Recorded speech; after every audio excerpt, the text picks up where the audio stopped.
Het wie wordt maar weer een koude dag en de aanroende nacht al 1 graad frost of een hele graad frost en dan lijkt het wel winter en dan viel het aan op is het winter. Want dan ga je door een koude noordoostenwind. Nou die noordoostenwind bloeit er, maar het wordt daar gewoon een beetje minder koud voor het gevoel. Maar echt hege temperaturen, maar iets temperaturen, nee, die zitten er nog net in.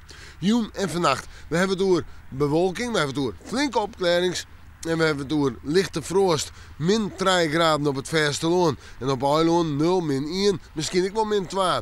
En de wind nog altijd uit het noordoosten waar komt. En die is matig, krijgt 304. Maar verder op de provincie kan het wat rustiger wezen.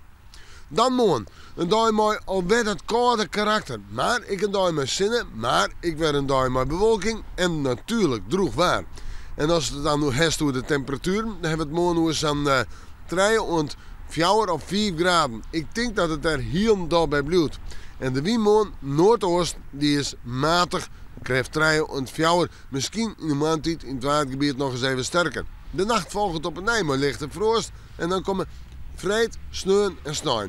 3 dagen op mijn richtje mooi droeg waar, maar regelmatig zinnen. Maar staat gewoon ik weer meer bewolking en even een wat hegere temperatuur. Zeg maar zo'n 4 of 6 graden nu dag, maar in de nacht meestens toch wel lichte frost. Nou ja, dan verhoort het net volle, hoewel de wind wat meer naar het noorden en noordwesten gaat. We moeten morgen maar weer even in het waarschuwen.